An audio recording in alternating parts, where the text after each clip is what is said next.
Hi, Ollie. Thank you for being there to explain your work related to caravans or trade caravans. So please, can you present yourself and explain what are you interested in on caravans? Hello. Yes. My work starts from sculpture and the materials that you use in sculpture. And I think the more I studied the materials, the more the form became a secondary aspect. And I started wondering where the materials come from and the origin and the motivations for which they are transported from one part of the earth to the other, and the spacing between them. So the trade between raw materials and the anthropology behind it. I started with minerary resources. In fact, that's why I went to the Vallée du Drap in the south of Morocco, at the end of the Drap Valley, where it starts the desert. There's a village called Tamgrut, where they use ceramics with oxides of manganese and copper.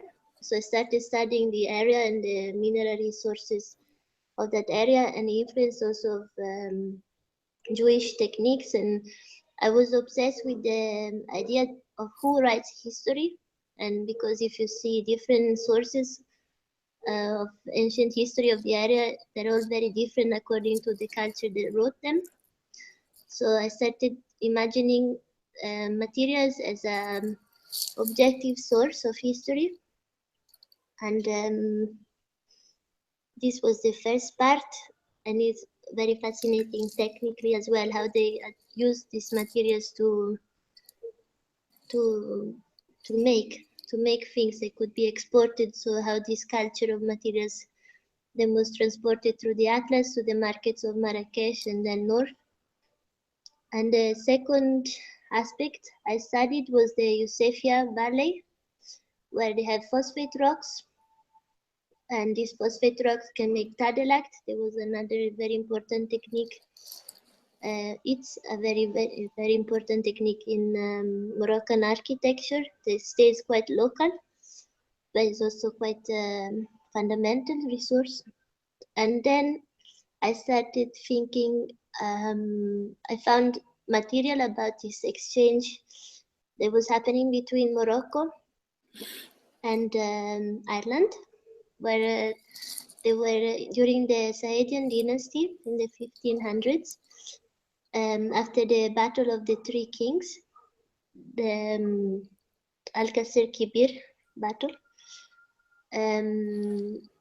they reopened the very old sugar refineries that are located between Mogador and Agadir, which I found, and they're still visible and very fascinating structures. And this opened a very big chapter of working force for Morocco, but also trade material. Why? Because they needed materials to build the imperial palace in Marrakesh.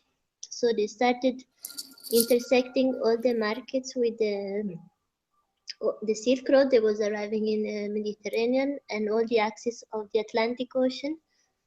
With Ireland, they were exchanging green marble, very precious Connemara marble. And with Versilia in Italy, they started exchanging by weight 1 kilo of sugar with 1 kilo of marble. And this, I think, is very significant for the fact that it was a white gold for both cultures and had the same value. And then this idea of value with culture, I think, is very interesting. Also because of the heritage that this material carried in each port, on one side and on the other. All this material was then returned to Marrakesh, where they built the imperial palace, and after only 100 years it's been stolen, and they used it to build another palace in Meknes. And this is also very interesting because if you follow the history of the material, you follow the history of history, you know. And I find this very fascinating. And now I'm working on Mediterranean routes. So all the relations of and the exchanges of primal materials in the Mediterranean, starting from very before the Bronze Age, so with all the obsidian trades, the Phoenicians, salt, sulfur, and human resources, the Suez Canal, and I mean, it's becoming a bit broad. It's more and more interesting, but I'm interested in the space between civilizations, and I hopefully will translate this all in sculptures at the end, but the moment is more a documentation and research project. Just this, if you imagine the Mediterranean Sea as a continent and all the markets that are built within, if it's a tuna, if it's a swordfish, if it's jewelry, if it's pottery, it all transports through the material idea of necessity of movement. Medi means the man who's guided. Arabic, even through language, you can see a lot of interaction and physiognomy. I'm making sculptures of different physiognomies from the Mediterranean, from North Africa, from East of Mediterranean, from Sicily. And in front of me, I have the Cathedral of Palermo, which is a beautiful example of syncretism between cultures. It's got some Arabic inscriptions on the main facade that are a bit hidden in the columns, but they are fundamental as columns. And I don't know, it's this space between cultures I'm interested in, and how material can tell this story a bit more objectively than sacred scripts. They're never too sacred. It's like a speedy introduction. Yeah. Let's come back to the beginning, because also I'm interested to know if you have more information. I remember when you contacted me long time ago, you were interested to study at the very first beginning the pottery in Tamgrut. Have you found some information? Because I think that this technique comes from Mali. So the technique people use today in Tamgrut, it is an heritage from Mali, or you don't know? Yes, I'm sure there is this, even Moroccan people call, like Said, my master in Tamgrut, they call him the black guy because he comes from Mali, and he explained me all the trade between Timbuktu and Tamgrut, and I think it's 58 days of crossing of the Sahara. And for sure, some techniques come from there, but some other are very linked to the territory. For what I was telling you before, the oxides of manganese and copper, the way they create enamels with them, and the colors they take out, which are strangely enough the same colors of the oasis, so they can get this very beautiful green and yellow, are typical of there, because there they find them. So I think this is also interesting, how technique and material can adapt within a new form. So that's the specialty of that area because of the mines, but it's also the actual technique of the argile that has been developed on the local argile is probably coming from more in the south, this trade route that was crossing the Sahara. But the technique comes also from the north, from the Spanish Jewish that had a very big ability to use metals. And so they a bit exploited the area. And so it's like really a melting pot of cultures that Vale. Because at the end, we are talking about a region who is in between two seas, the Mediterranean Sea and the Saharan Sea. No? Yeah, absolutely. And the little Atlantic Ocean, the three seas of Morocco. Yeah. There is also the question of the sugar, because you have been studying the trade with the North, but I think that there was also a lot of trade with the south, which means that a lot of caravans use the sugar to make some trade in Mali in exchange of gold and other salt, Yes. and other things. Have you more information about that, or? About the south, not yet, because I haven't been able to go. I'm sure, like salt especially, sugar is a bit of a commodity. Salt is very useful for conservation. So I'm studying that now a lot in the Mediterranean, and it was very, very precious. Very, very precious between, it was very almost located mainly in the parts where they had fishing, capers, like between agriculture and fish culture. But not with the south. No, I don't know yet, but it's definitely a chapter to explore. Yeah. I also remember before the last Biennale, you wanted to show your work, not in the final place, which was the Bank al Maghrib in La Place Jemal Fena, the square Jemal Fena. But why did you want to show your work in a funduk? Because it's that space in between I was talking about before. Is the joy of seeing resources meeting each other. It's like a handshake between different types of and ideas of gold. And in terms of a market place, which is the square mainly, and that's the biggest symbol of encounter, I think. The physical and mental encounter and cultural encounter especially. Because when people was venturing with their own materials, they had no idea where they were going, so they were bringing everything they could exchange without really knowing what they could get in turn. And I remember, not because I wasn't there, but I remember the joy of even tasting sugar for the first time, or seeing this white stone, very, very white stone, or tasting, I don't know, seeing beautiful Berber jewelry for the first time. And that's like really big school for cultures, interaction of cultures. That's it. But The would be a great, sorry, I move with you because I need to attach to the cables. Yes? yeah. No, I was telling that you didn't find finally funduk from the 16th century because you wanted to show that in a funduk, but in a funduk from the same period, they used to, well, they built the palace Badia. Yeah. But 1540s, I think. you didn't find one of these funduk. No, I found some, but it's probably similar of how it is here in Sicily. Is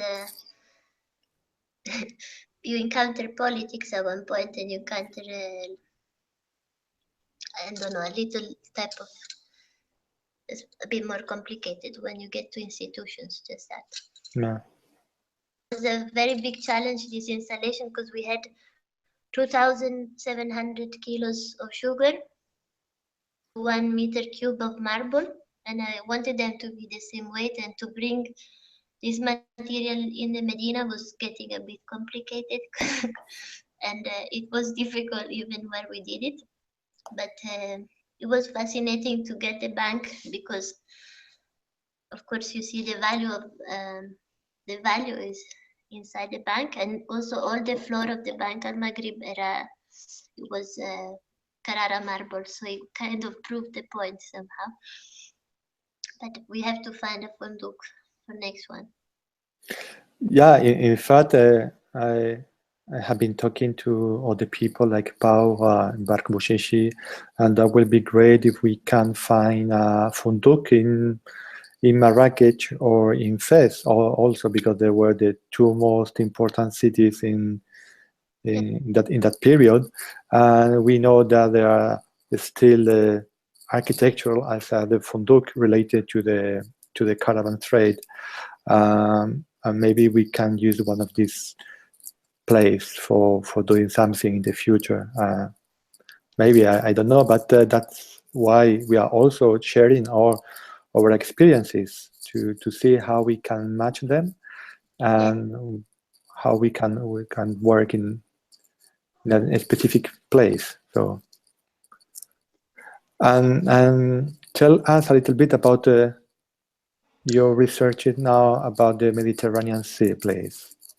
Yeah, I wanted to show you. I have many maps around here. Okay, I started from the islands because I think they're necessary points of rest within the Mediterranean routes, especially the small islands. I started from Malta and Gozo, and then there's all these Roman salt pans in the north. Apart from the archaeology, that kind of distracts me every time because it's super fascinating, but I try to focus on the salt pans in the north of Gozo.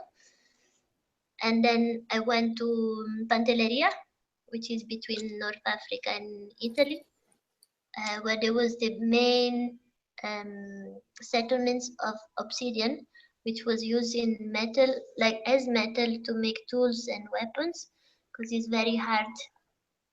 I wish to show you. Very, very hard volcanic rock, black, beautiful, looks like glass. It's very sharp.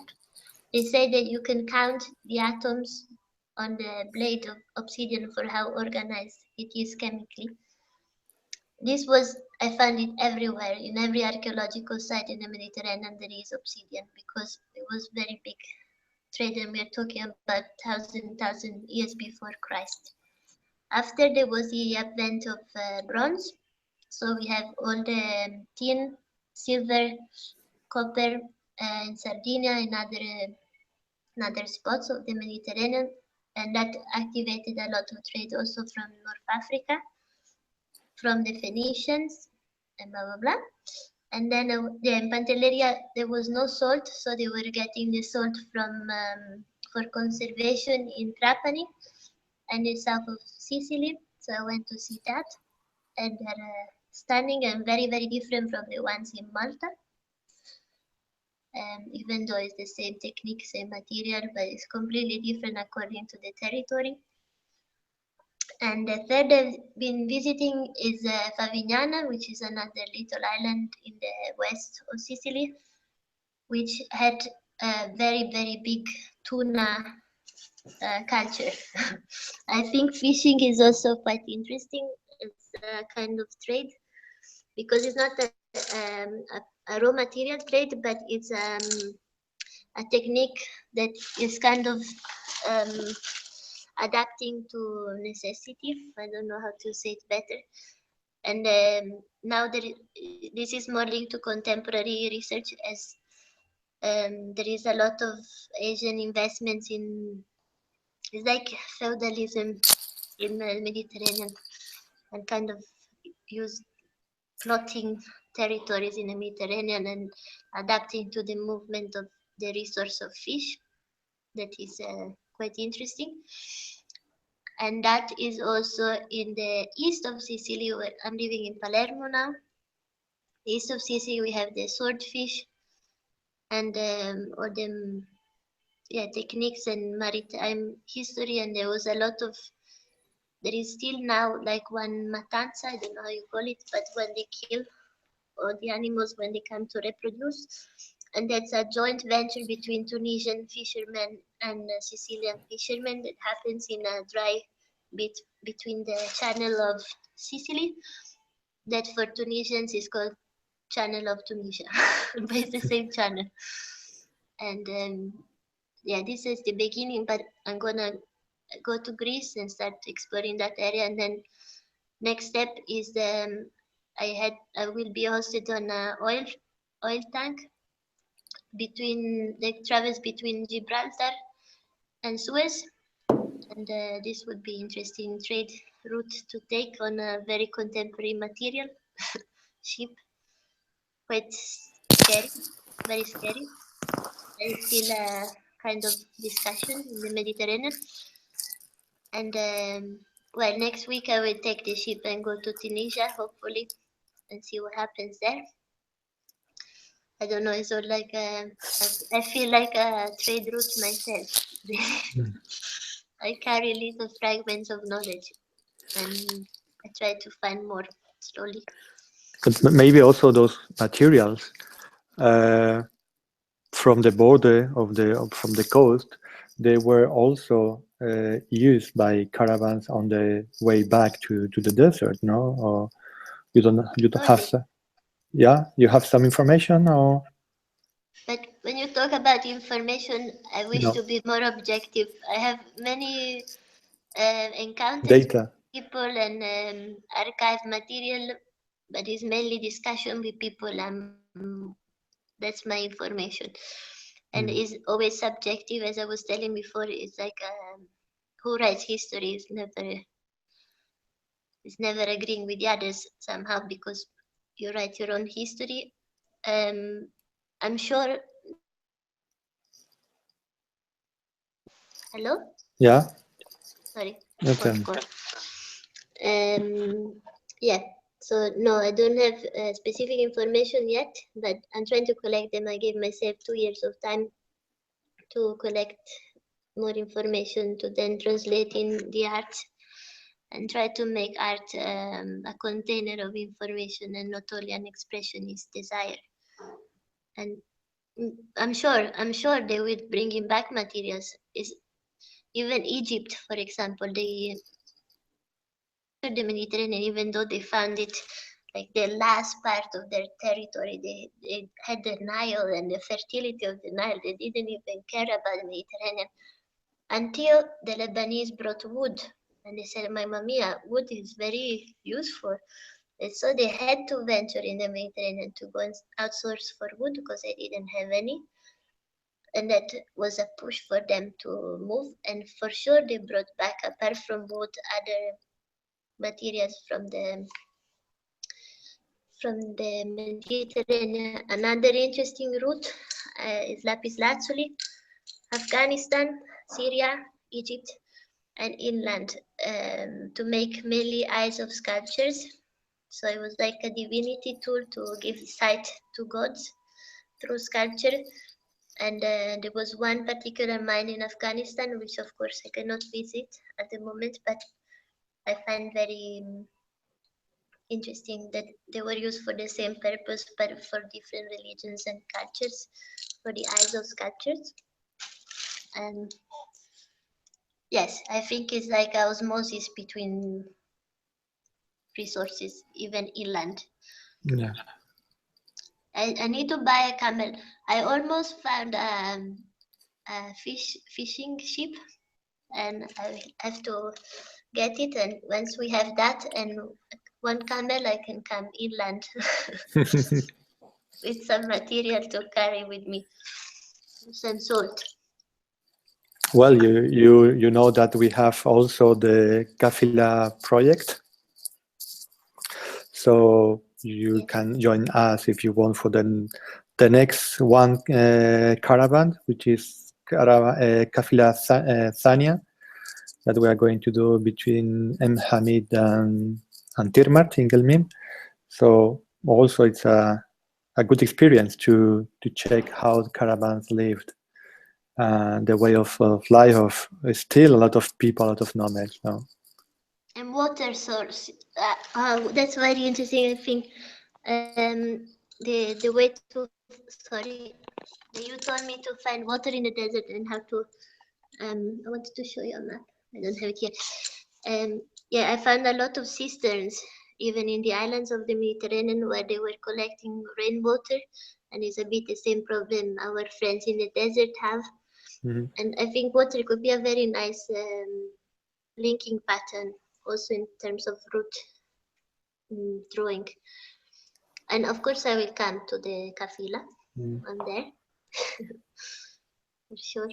No, that's for sure. The question of water, it was essential to decide not only the one, but you cannot say there was just one road between 2 points. It depends on the geography. It depends on the water.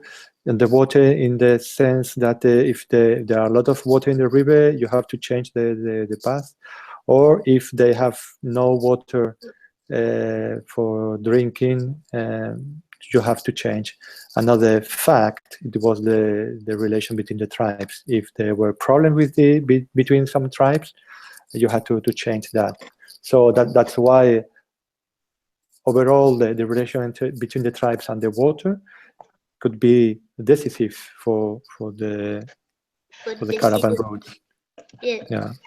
There would be a very big interest for me to find. That's gold, you know. That's gold, and it will become more and more gold, white gold. And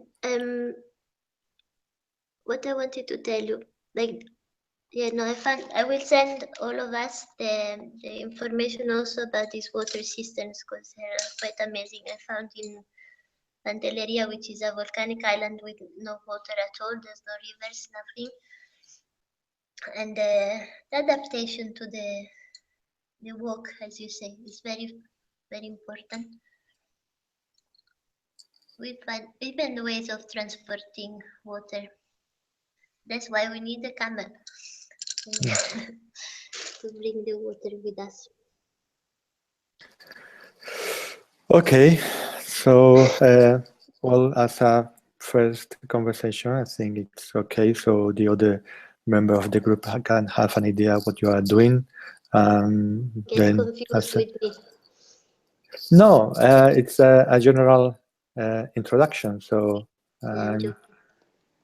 I know you are going to share some documents and some maps, and then if some of other members can have a talk with you, that would be great. More a specific conversation about one subject, because you studied a lot of things, so